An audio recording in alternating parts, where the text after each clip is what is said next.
On the call today is the senior lead team of Indus Towers Limited. Before I hand over the call, I must remind you that the overview and discussions today may include certain forward-looking statements that must be viewed in conjunction with the risks that we face. I now hand over the call to our first speaker of the day, Mr. Bimal Dayal. Thank you, and over to you, Mr. Dayal. Thank you all for joining us on the earnings call of Indus Towers for the full year ended 31st March 2021, and very good afternoon to each one of you. Joining me on the call today are Mr. Vikas Poddar, our CFO, Mr. Vinod Rao, Business Controller, Kaustubh Niyogi, Finance Controller, and Surabhi Chandana, Investor Relations. As a start, I'm happy to announce that we have delivered a strong Q4 and a strong full-year performance. On a full-year basis, we have largest ever net tower additions of 10,223. If you may recall that Q1 was muted due to lockdown, which signifies massive ramp-up of deliveries during these next 3 quarters. I think it happened around the same time. You would recall that we were struggling with the lockdowns previous year. On the churn side, the churn has nearly halved, which augurs well. We ended the year at 1,79,000 towers, 322,000 co-locations, which represent a healthy growth of 6% and 4% respectively. On quarterly basis, we delivered yet another all-time high net tower additions of 3,715 towers. Our net co-locations increased by 4,128, including churn of 856. This will be reflected in financial results, which will be shared with you all soon. Before I go into any other aspect, I wanted to touch upon the market first, and that too starting from the demand side. Well, on the demand side, the industry data volumes continue to grow, as you would know, and this growth is fairly rapid. We are witnessing once again a growth of almost 40% year on year, which is already on a very large base. This is driving and will continue to drive growth. With operators announcing a race towards 5G, makes the infra space even more relevant. We also saw spectrum auctions taking place, which saw participation from all 3 players, but it was somewhat asymmetric. All in all, we see the space in which we operate is becoming more and more relevant. On the strategic endeavors within the company, I'm very happy to report that integration efforts are in full swing and most importantly on target. I'm also happy to state that we've concluded our mission, vision and values exercise involving pretty much all the employees across the geographies. And it's my belief, and I think it is fairly well documented, that this forms the culture of any organization. And as you would know, culture beats the strategy no matter how good your strategy is. So this is an important piece of base which we touched this quarter involving all the employees as well. We have started the process of revalidation of our strategy, and in coming quarters we will share the changes and augmentations, if any. Meanwhile, we are aligned to the strategy which was shared with you earlier. I cannot sign off without touching upon the COVID situation.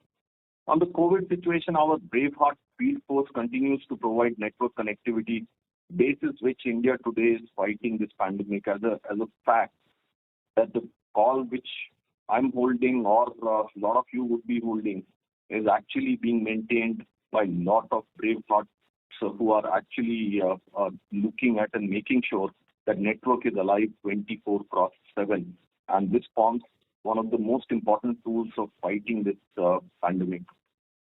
Our endeavor is to keep everyone safe at all times And we also are making sure that during these times when the uptime is of the highest priority, we are delivering our best operational uptime for our customers as well.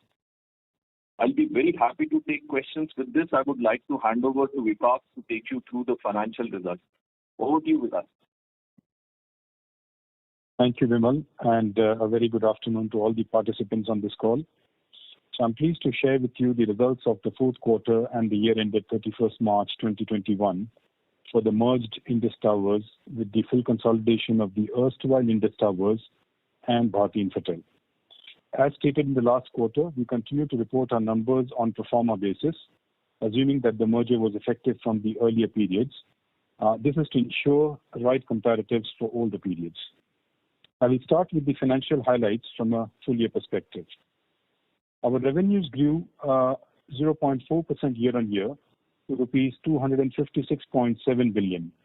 Within that, our sharing revenue has shown a healthy growth of 3.9% year-on-year.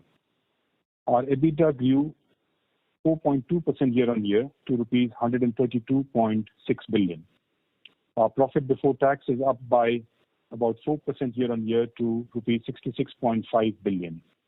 Our profit after tax was down by 1% year-on-year at 49.8 billion, but this was mainly due to a one-time impact resulting from the change in tax rate last year. Adjusting for the same, our profit after tax would have been up by about 5% year-on-year. Operating free cash flow has increased by 0.8% year-on-year to rupees 71.2 billion. Our return on capital employed and return on equity post-tax for the quarter were at 22.1% and 29.6% respectively, same as last year. I will now come to the financials for the fourth quarter. In the fourth quarter, our revenues grew 2.9% year-on-year to rupees 64.9 billion. In the same quarter, our EBITDA was up by 17.5% year-on-year to rupees 34.1 billion. Our profit before tax was up by 36.4% year-on-year to rupees 18 billion. And our profit after tax was up by 38.3% year-on-year to rupees 13.6 billion. Our operating free cash flows increased by 1.9% year-on-year to rupees 14.9 billion. As you can see from the figures above, our financial performance has been strong in this year despite the operational challenges posed by the pandemic and the challenges facing the telecom sector. Furthermore, you would recall from the last quarter that we had higher exit revenue as a result of change in accounting practice of recognizing exit revenues on accrual basis due to certainty of receivables coming out of the security package. The current run rate of exit revenue is between 1.7 billion to rupees 1.8 billion per quarter. Adjusted for this and other one-offs in the last quarter, which is quarter 3, our sequential performance both in top line and bottom line remains very healthy. Our energy margins continue to be negative. However, there is an improvement over last quarter due to sustained efforts by the company in resolving differences with our customers. So with that, I would like to open the floor for question and answers, please. Thank you. Thank you very much, sir. We will now begin the question and answer interactive session for all the participants who are connected to the audio conference service from Airtel. Due to time constraints, we would request if you could limit the number of questions to 2 to enable more participation. Hence, management will take only 2 questions per participant to ensure maximum participation. Participants who wish to ask questions may please press star 1 on their touch-tone enabled telephone keypad. On pressing star 1, participants will get a chance to present their questions on a first-in-line basis. To ask a question, participant may please press star 1 now. The first question comes from Mr. Kunal Vora from BNP Paribas, Mumbai. Mr. Vora, you may ask your question now. Yeah, thanks for the opportunity. Congrats for a good quarter, sir. First is, how do you see the recent spectrum auction impacting the prospects of new tower addition? do you think that operators will be able to take care of their capacity requirements and there could be moderation in new orders? That's one. And second one also, I'll just post. So of the 3.2 lakh co-locations which you have right now, how many will be coming up for renewal in FY22 and 23? And have the discussions on renewal terms already started? Also, with one of the operators facing funding issues, would you be open to negotiate lower rentals? And also, earlier we were expecting 2.5% rent escalation annually to start somewhere in FY23. Is that still a fair assumption? So that's it from my side. So I'll take this one. This is Vimal here. Kunal, thank you very much for your question. The first one is around spectrum auction and impact of the spectrum acquired by our customers on the rollout. Now, just a little background. I think the auction ended on March 2nd, and possibly almost like 77,000 crores was garnered for 855 megahertz. Interestingly, all three operators participated, and as I mentioned, it was quite asymmetric. Two of those spectrums, the lowest end, 700 and 2.5, both remained unsold. You see, I think we need to look at this quite historically. While operators acquire new spectrum and will be deployed to alleviate requirements on capacity, we believe for a country like India, this is a very short-term phenomenon. I think data volume continue to grow constantly, and this actually drives and makes addition of additional sites an ongoing requirement. If you actually look at what is taking place across some of the cities, I think you will probably realize that a lot of spectrum will be deployed to alleviate the current pent-up demand as well. So I don't see much impact which we can kind of talk of. While some of the capacity sites could get addressed with this auction. I think if you look at the transcripts of some of the announcements made by the operators, I think intent of operators is very clear to go deep into interiors and have a deeper coverage as well. Now, how do we see this in our breakup of sites which we roll out? We see certainly a site pattern which is 50-50, and I think this continues to be the same. So for 50% of our rollout, it is capacity, 50% of our rollout is for coverage. And there is a much bigger pent-up demand for sites at critical locations. As a matter of fact, we are not able to deliver in sites on critical locations as well. So I'm not too worried about any large-scale impact due to spectrum. However, this will generate a very good network-related activity as well, which is always a good exercise. This would also generate high quality when it comes to our network, and generally with higher quality, consumption pattern gets positively impacted as well. So I think this is answered to your first part, Kunal. The second one is around the renewal coming up as well. I think by end of this year, a third of our possibly portfolio will come up for renewal. And I think if you go back in time, we have, if you go back, let's say by 2016 or so, when escalation freeze happened, we didn't possibly, there was similar anxieties as well.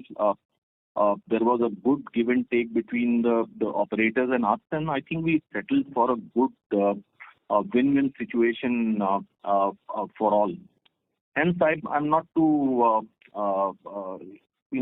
worried about this as well, but this certainly remains a negotiation risk, which I would say we would cross when it comes as well. At this moment, there is nothing significant or nothing to report when it comes to engagement. All other things remain on track. Just that current situation seems a little different compared to last time you faced a similar situation, because at least at that time the tenants seem to be financially better off compared to what they are right now, especially considering that like a large tenant right now is, might depend on some concessions even for their viability. Well, I will certainly not denying what you are saying, Kunal, and you are absolutely right. The situation is stretched for our operators as well. If you once again go back in time, we managed to give certain concession, which was escalation freeze. However, what we got was extension, which I think was a very good win-win situation for both operators and us as well. And as a result, I think we are sitting with these renewals which would take place in 2022, which could have happened way earlier as well. I'm certainly not denying that there won't be any negotiation, but we believe that we do hold cards, and it won't be anyway, one-way street here. So I hope that answers. Sure, yeah. And just on the 2.5% rent increase annually, is it a fair assumption, or right now we still need to wait and see how the negotiations go? Well, once again, I don't think we are going to back off on anything, but all this would form entire package as well, and we'll keep you posted as it progresses. At this moment, suffice to say that we do hold good cards. We have a very amicable, good relationship in which we can come up with a good win-win solution, which we've done this in the past. I think it's been the track record of this company. So let me assure you, moment this happens, we will certainly share. Sure. Understood, sir. Thank you. That's it from my side. Thank you.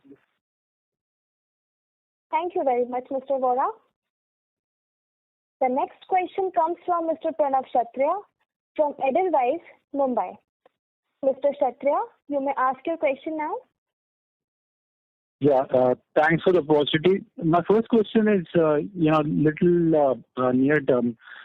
You have seen, tenancy cancellation rising in this quarter, and that was there was secular decline in the previous quarters. But just want to know why that has kind of come up.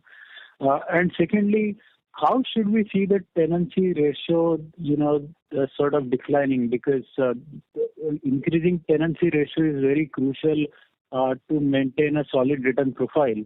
But because the tower additions are pretty high, and because of which the tenancy ratio is sort of getting impacted. So how does company think about it? Considering the number of players also are not as much in the ecosystem as they were earlier. Hence, what are your thoughts on that? Okay. Thank you, Kshatriya, for your question. Let me answer on the exit part. Exits needs to be looked at from a timing perspective, and I think I remember it last time we did flag it that generally there is a bump up of exits in March, which is when the financial year ends and operators do take this as a closure. Hence, it comes up. So the quarter four is more like end of year kind of exits, right? So I won't lose my heartbeat on it. I think important thing is the year-on-year exits, which certainly have halved, and we did mention earlier as well that we are seeing plateauing on the exits part as well. Now on the tenancy ratio, I think the way one needs to look at it is that we continue to build our portfolio with fresh tower additions as well. In our industry, I think more towers you add, I think you build a portfolio for the second tenant to come in. And to that extent, you are right. at this moment, there is an asymmetric rollout which is taking place amongst the operators.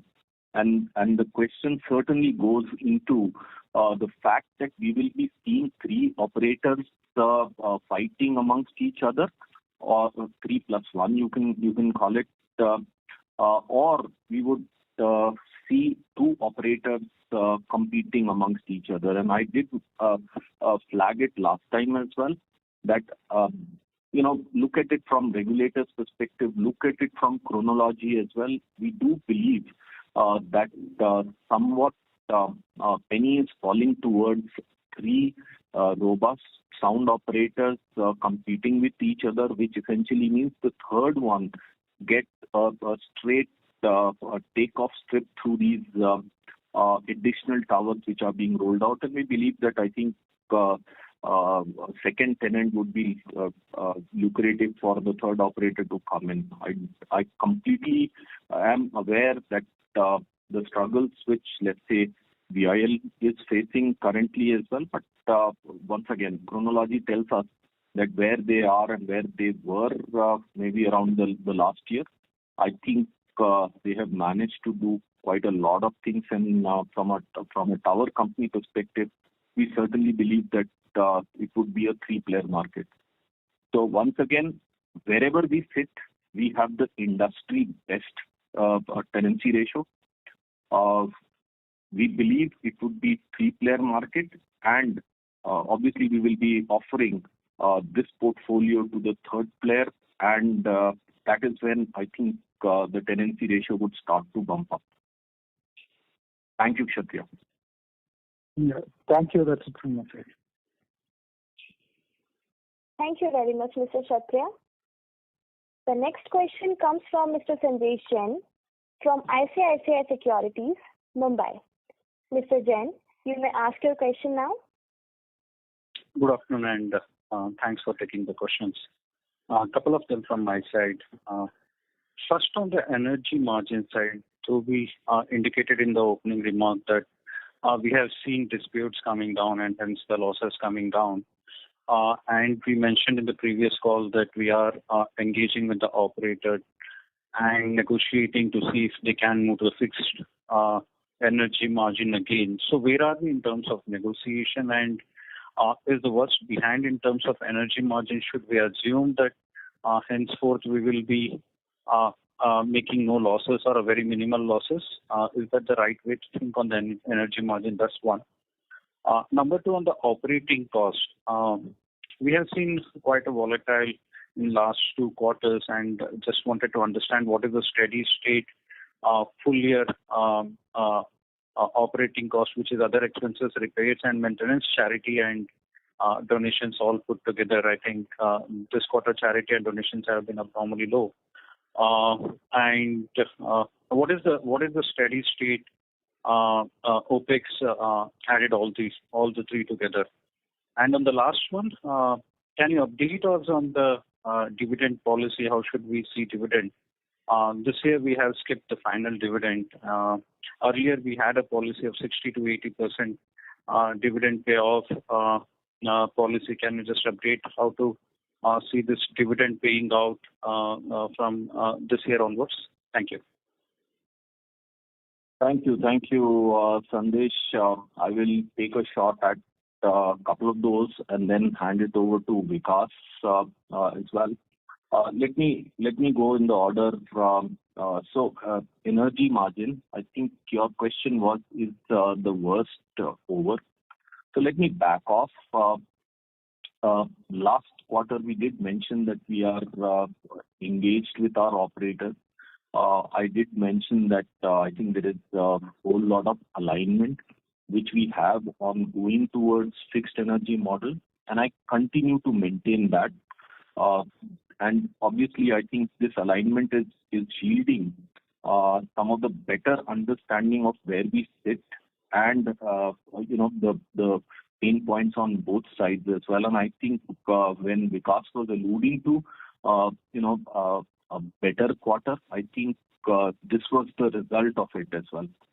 In as much we wanted to announce the closure of FEM with one of our operators, I think the whole thing spilled away as well, and we remain very hopeful that if not months, we should be able to complete FEM soon. Now that would possibly put a very good alignment between us and operators, and I think this is where we are actually banking a lot, and we are very confident that we'll be able to close FEMs with all our customers. We are very close. Then next one is whether worst is over. I would say if you only look back, I think we have only bettered ourselves.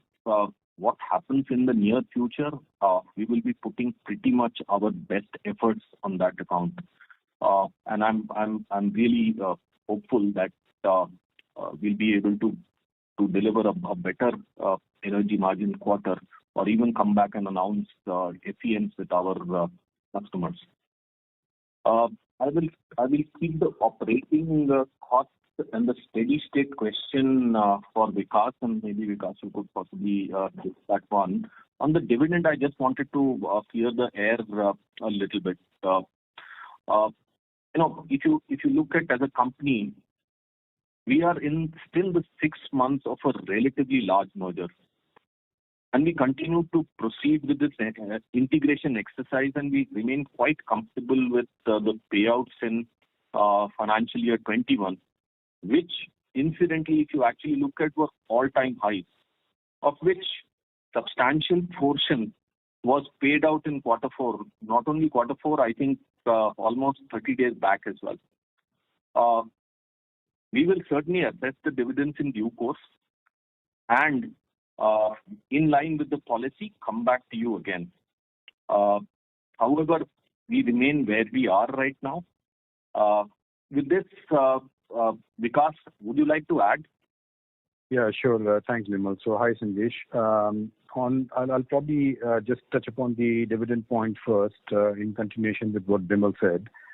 So I think, first of all, the company has a very strong track record of paying dividends, right? So if you look at the history, we have a history of assessing this many times during the year.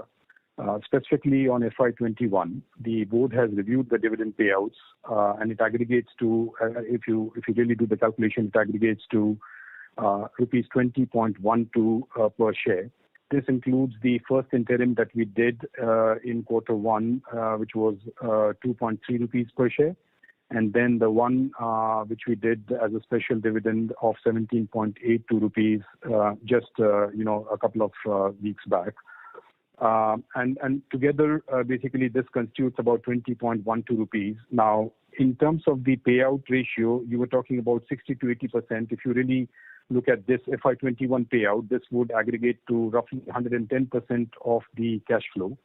So we have done much better than what we have done historically. I mean, this is perhaps one of the highest rupee dividend we have ever paid out in our history. And just a couple of weeks back, we did that large payout. And as Vimal was saying, like we have done in the past, we will continue to sort of endeavor to return the excess cash to our shareholders. And our policy with regard to dividend remains the same. So we will continue to sort of pay dividend based on our free cash flow. Coming to your the second question, which is on the operating cost and the volatility, I think the way I would like to put it is, I think there are basically in our business, sometimes these volatility and fluctuation because of the nature of the business. So, for example, if I look at the charities and donations, we already did some excess in till quarter 3, and as a result, we did not really spend much in quarter 4. As per the statute, we were not required to spend more. And secondly, the nature of the business is such that we do see technical one-off provisions being created and then sometimes reversed in the next quarter. And all this really creates fluctuation quarter on quarter. To the extent all these are material, we certainly call out and we disclose these things in our calls and in our reports. But otherwise, pretty much on a long-term basis, if you look at the year-on-year, things really look very stable. Things don't really show so much fluctuation. So I hope this answers your questions, Sanjesh. Yeah, thanks, Vimal, and thanks, Vikas, for the elaborated answer. Couple of follow-up on that. Is a full year representative for the operating cost? Well, again, I would basically say even on a full year basis, sometimes we do have these fluctuations because of the technical provisions. Again, given the nature of the industry and the nature of the business. So last year, we did have some extra provisions. Similarly, in quarter 3, if you recall, we did call out some provisions on account of policy alignments and so on. So to that extent, I think year on year, probably at an overall level would be quite stable. But we will need to go deeper to really answer the specific question. So maybe we could take it offline, Sanjesh, in case there is anything specific you're looking for. Sure, thank you. Just one last question from my side, again related to dividend policy and capital structure. Do we intend to maintain this debt for our financial leverage? Because we have always talked about improving our capital structure and hence positively impacting our return ratios. So to that extent, is it fair to assume that we will maintain these kind of debt levels on a balance sheet and we will try to distribute maximum cash flow? Is that a fair assumption? Well, I think it's a fair assumption, basically because if you look at our leverage ratio, it is at about 1.45, which is quite healthy and well within our debt covenants. So I think it's a fair assumption given our profile that we are comfortable with our leverage, and going forward we will be within our covenants, and the dividend payout as per the policy should be well maintained. Great, and thanks for all the answers. Best wishes. Thank you, Sanjesh. Thank you. Thank you very much, Mr. Jain. To ask a question, participants may please press star 1. The next question comes from Mr. Neerav Dalal from Maybank Securities, Mumbai. Mr. Dalal, you may ask your question now.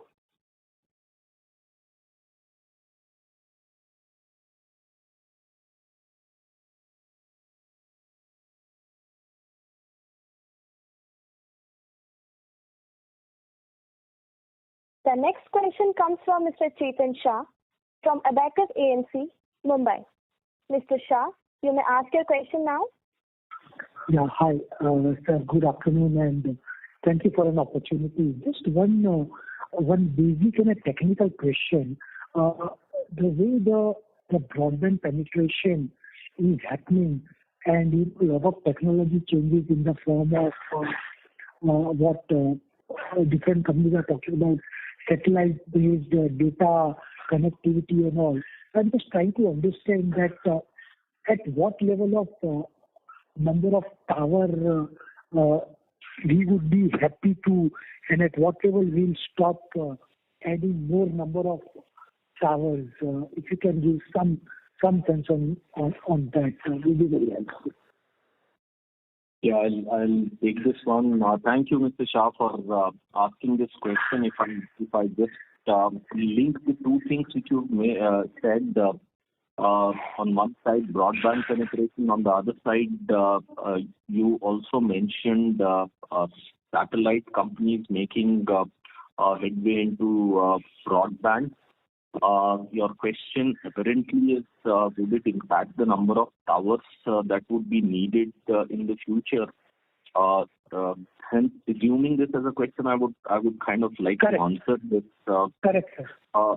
Thank you. So, look, I think I'll go a little bit historic and also into some kind of physics here as well. Now, if you go back in time, I think time will tell us that Iridium, Thuraya, Global Star, I think there were lots of companies who were actually trying to provide either the LEO, MEO, or as they call it, the geo satellites as well.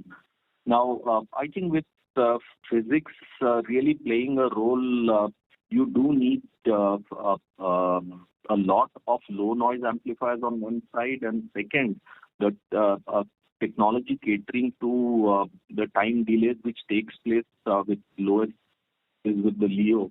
and highest with the geostationary satellites as well. This physics itself makes it little bit cumbersome, and I'm sure the technology is kind of overcoming all this as well as we go forward. But ubiquitous, comparable, commercially comparable alternate to broadband, which current technologies or terrestrial technologies are providing, I don't see that as a competition. On the contrary, this would be looked at as a complementary technology to what is being done as well. Hence, areas where it is very difficult to connect terrestrially will be used. This technology would certainly be used as it was used in the past as well. So, when we do, let's say, the threats to the industry, I don't see this as a threat. Earlier, if you actually want to bring in a parallel, the Loon project as well, I think we all are aware what happened to Loon. I'm not saying that in the horizon there will not be a technology coming in which could kind of disrupt, and as a company we should always be mindful of where we are heading and what is on the horizon as well. But at this moment, I think commercially and otherwise, this remains one of the best, cheapest, and more inclusive option of providing the broadband to the masses as well. Yeah. Thank you for such a elaborate answer. The whole context to understand and reason behind that is to get a sense that eventually at what level we can peak out as a tower, and second the utilization of tower in terms of tenancy ratio. But this give a good flavor of the business metrics. Thank you, sir. Thanks a lot. Thank you, Mr. Shah. Thank you very much, Mr. Shah. The next question comes from Mr. Vishnu from JM Financial, Mumbai. Mr. Vishnu, you may ask your question now. Thanks for the opportunity. Could you please throw some light on what are the 5G related activities that are going on in the market, and if you could throw some light on the company's strategy to participate in the 5G wave, especially on the small cell and the non-tower side of the business? Thank you. I'm sorry, I missed your question, Vishnu. If you can be a little slow and repeat your question. Apologies. Sure, sir. So I was just asking, the operators have announced their intention to roll out 5G in the near term. So what are the kind of activities, if you could broadly throw some light on the kind of activities that is happening in the market? And if you could throw some light on Indus Tower's strategy to participate in this 5G, especially on the non-tower side of the business, like the small cells and the other aspects, that would be really helpful. Okay. Thank you, Vishnu. I think your question, if I understand it right, is what kind of activities which are taking place in the 5G domain amongst the operators as well, and how is Indus Towers participating or collaborating in those. And I think your color is around, or your qualification is around, let's say, small cells, etc. So firstly, if you go back in time, I think it would be very interesting to see what kind of announcements that have been made. And if you look at the transcripts of what was announced last quarter between the operators, it certainly makes everybody believe that it is 5G rates which is on. Let's say, from our geo perspective, you've probably seen the announcement of indigenous and a collaborative approach towards rollout of 5G. I think Airtel went ahead, and I think there were some interesting questions around bragging rights of 5G, which Airtel certainly hogged by demonstrating, a live demo in Hyderabad. Now, these are very symbolic moves which have been made, which cannot be rolled back in any form. which essentially means the race is on. From here on, I think next steps that would take place is spectrum auction, garnering of money for the 5G race. It would be interesting to see that who all participate, because not participating might not be sustainable for any operator whatsoever as well. Is it needed? Is it something which will be good for the industry and for the end users? I think no doubt about it. If you go deeper into the technology, I am a firm believer that this is a technology which is way different. It is constructed way differently as well, and provides hits on not only capacity and speeds but also latency, which gives rise to a lot of interesting use cases. And obviously, the contribution, in my opinion, of 5G to the GDP is going to be very high as well. Now, I think I'll just extrapolate this question on what kind of activities which are taking place for preparation of 5G. I think one interesting thing I would like to point out is recent acquisition of Ibis, acquiring 100% stake in Ubico Networks to provide neutral IBS and DAS space. And if you actually read the announcements there, this is more like providing neutral IBS and DAS for in preparation of 5G as well. And since 5G will be rolled out in higher bands, I think this is one thing which will be important and interesting besides the backhaul. For us, I think there is only one way, and we have learned this, we have done it, we have proven it as well. For any new technology which comes in, to work very closely with the customers, very confidentially with the customers as well, see what kind of strategies they are adopting, because as you would know, infrastructure comes ahead of technology. And I think even if the whole thing will be rolled out initially on the existing sites, I think we will certainly be standing ahead of our customers and making shorter of the time to market as well. I don't think I can get into any further specifics here besides the fact that whatever we are doing currently in 4G domain is an advanced preparation for 5G as well. But I certainly believe we need to watch this space closely. Thank you. Sure, sir. That's really helpful. Thank you and all the best.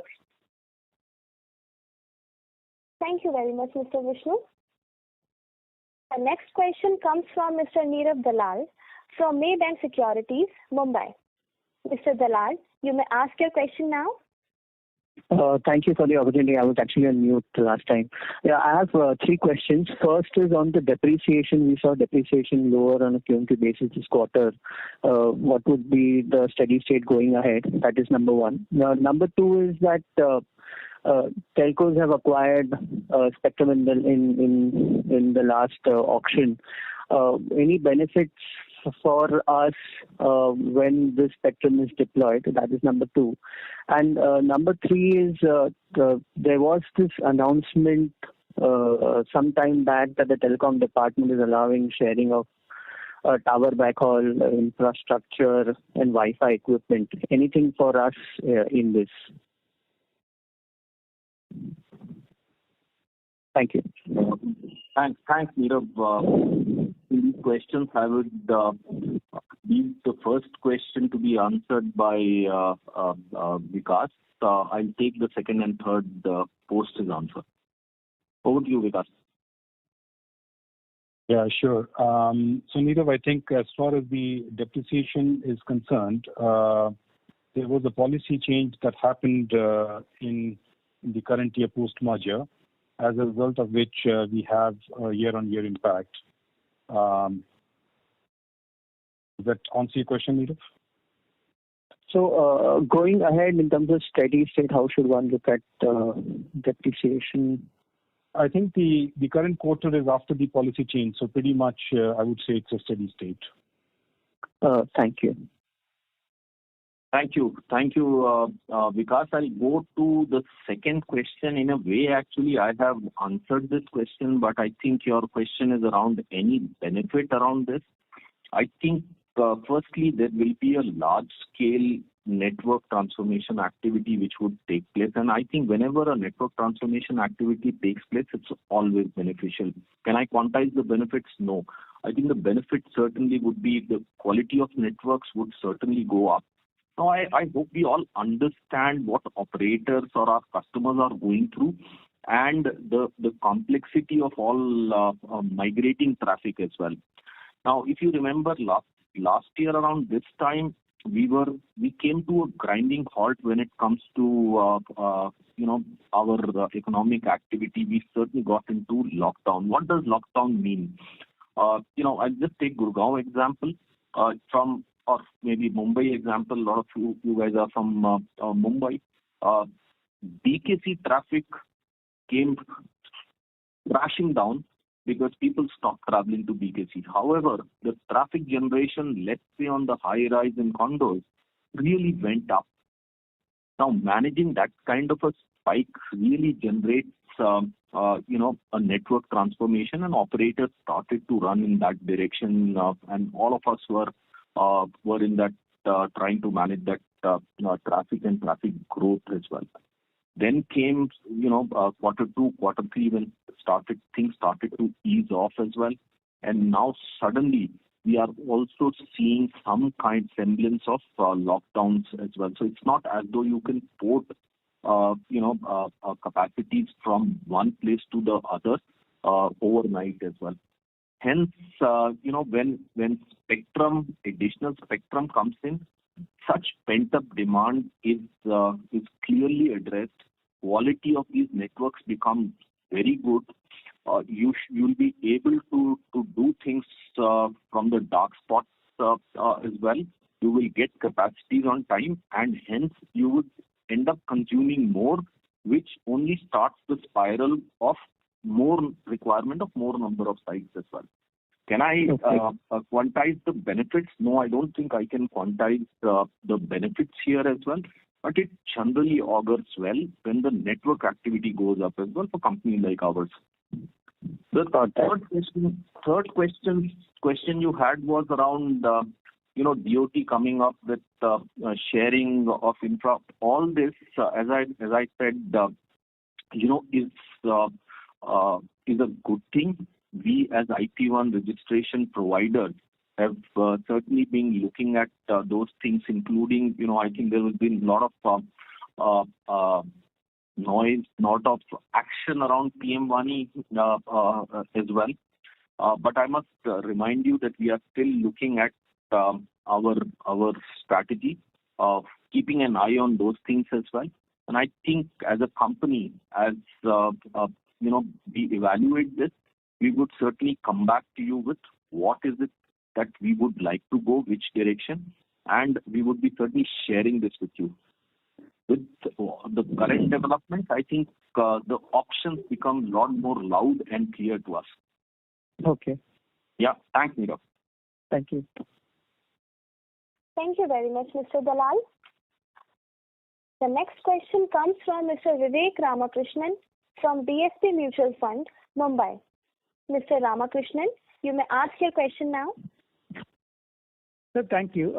You had talked about debt covenants. I just wanted to know what the debt covenants are in terms of the total net debt to EBITDA that you can go to. And you said you were comfortable at these levels, and if the covenants are at a higher level, what would push you to go to a higher level? Thanks. Vikas, you may like to take this one? Yeah, I'll take this. So I think the debt covenants, so first of all, thank you, Vivek, for the question. So debt covenants currently are at about 1.45 against our limit of 3.5. So as you can see, we are at a very comfortable level. Well, technically, one could say we can go up to 3.5 because that's our limit. And what would take us to higher debt levels is, of course, basically when we start thinking about investing in other growth areas, which could possibly take us up. But currently, that's really not very clear in terms of the numbers. So So we are quite comfortable, and basically going forward we will see if we need more debt. Okay, thanks a lot. That was my only question. Thank you. Thank you very much, Mr. Ramakrishnan. We do have a follow-up question from Mr. Kunal Vora from BNP Paribas, Mumbai. Mr. Vora, you may ask your question now. Yeah, thanks for the opportunity, follow-up opportunity. A couple of questions. One is, are you seeing any inflationary pressure on cost of constructing towers because certain commodities such as steel have seen a spike? And also, have there been any major design changes and such that cost of constructing a tower site, over the last 4 or 5 years, have you seen any changes in the structure so that you can actually lower the cost of constructing towers? Thank you, Kunal. I think it's a very pertinent question. Yes, I think these inflationary pressures keep on coming. I think we saw steel becoming cheaper, and now the whole thing is going way different as well.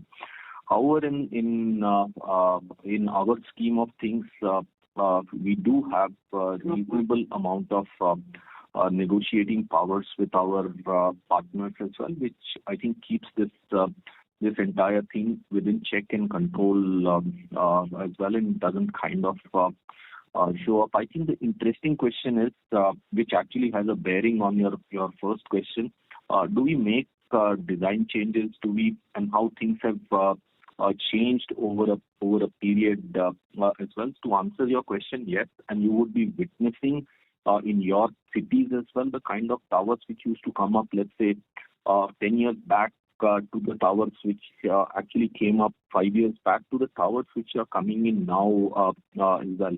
And I think the current set of towers are certainly a different product, different genre as well, when it comes to their load-bearing capacity as well, and even the way they are built. So I think from a foundation perspective, to the tower perspective, to the steel used, to the design, I think everything has gone through a change, and it continues to evolve. And now, let's say with higher spectrum being rolled out, requirement and greater percolation of fiber and connected towers, specifically in cities, requirement of large towers is certainly coming down, and we are getting into very different kind of towers, and the cost per tower obviously is impacted in a good way. For, let's say, rural, I think we also have evolved the design as well, and I think those towers, if we compare what we used to make, are way more efficient than what used to be rolled out, let's say 10 years back. So this is an evolving thing, and now we have lots of solutions and products for our customers as well for their rollout. And I think this is something which we are very proud of with our scale, with our experience. I think all this plays very well in our favor. Hope this answers very helpful. Yeah. That's very helpful. Just one last question, if I may. Can you talk about any new initiatives which you are pursuing? Sometime back, there were news reports that Indus is considering hosting EV charging stations and creating that kind of infrastructure. Also, you talked about fiber in the past. Anything else? Anything which you can highlight? Also, on the EV part, anything which you've done and any feedback which you can provide? So once again, Kunal, I think I personally remain extremely passionate about all what you just mentioned, and in fact, I shared what I had to last time on EV. Some of you who follow, the EV sector, I think you could possibly have a rub-off of excitement on that, because that also happens to be a location business. Unfortunately, I would like to take you to the strategy and the closure of the strategy, and would kind of come back and reveal what we intend doing in various spaces, and what we intend possibly playing in or not playing into as well. One thing I can say that yes, initial pilots were done, and I think it's quite possible to have, let's say, marginal cost upgrade for our charging equipment to provide, charging for EV vehicles. However, depends on the size, depends on the solution as well. So don't take my wide brush statement here. However, it remains a very, very good possibility. Understood. We'll watch out for that. Thank you, sir. Thank you. Thank you. Thank you very much, Mr. Vora. At this moment, there are no further questions from participants. I would now hand over the call proceedings to Mr. Bimal Dayal for the final remarks. Yes, thank you. Thank you very much. I think this was a great session. However, before I give my closing remarks, I just have an announcement to make. Surbhi Chandana, who's our investor relations head, she's the one who's been holding this portfolio for more than 5 years, seen ups and downs along with this company, has been answering all your queries, 24/7, has been, a rock solid pillar here, has decided to move on. And in as much we wanted to continue to have her with us, she is going for some, purple pastures as well. With this, I certainly wanted to tell Surbhi how great job she's done so far, how she's, along with others, built this company as well. So I just wanted to wish all the very best, inform all of you as well about this change, and Mr. Kaustav Neogi will be standing in until we come back to you with, who would be taking over this portfolio. Before I give my closing remarks, I'll hand it over to Surbhi to certainly say a few words on her journey and be a little nostalgic about her association as well. Over to you, Surbhi. Thank you, Vimal. Thanks for your very, very kind words. Honestly, it's been a real pleasure to be part of this organization in both avatars for the last 5 years, first as Bharti Infratel and now as a larger organization as Indus Towers. So it's been a really fulfilling personal and professional journey for me. Since we have the larger group, if I can just take this opportunity, I would also want to thank the analyst and the investor community who have been giving their insights and engaging with us and feedback over the last 5 years. To me, it has obviously helped me personally and professionally. We've always been able to try to take it up to management in terms of feedback. So I think I would really appreciate that they continue to extend the same support to the management and Indus Investor Relations going forward. And personally, I can say I hope to stay connected and wishing everybody the best. Thank you. Thank you very much, Surbhi. I'm sure you'll do well no matter where you are. God bless you. For my closing remarks, and generally I sort of give some points or pointers as well. Just a reiteration here, we did manage to deliver a strong quarter and a full year, which is the previous year.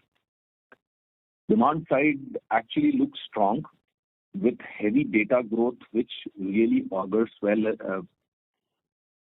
New spectrum, as we discussed and touched upon as well, will be deployed, and great network activity which takes place, which in my opinion is generally very good.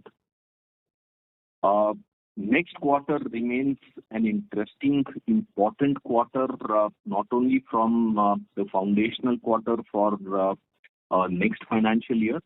I think from merger-related activities as well, it's a very important quarter in which we wanted to finish off all important and deeper integration stuff, including the platforms. The fifth bullet I wanted to touch upon was, please, we've discussed a lot of business and a lot of parameters here, but when it comes to safety versus business, I think certainly the safety takes priority. So I certainly wanted each one of you to please keep yourselves safe and your family members as well, because this is an unprecedented situation of wave 2 of this pandemic. We are experiencing all this across all our geographies and territories as well, and really dabbling between a difficult choice, as they say, between life and business. Obviously, life certainly takes priority. With this, let me wish each one of you being safe and your families too as well. God bless. Thank you very much. Ladies and gentlemen, this concludes the conference call. You may now disconnect your lines. Thank you for connecting to audio conference service from Airtel and have a pleasant evening.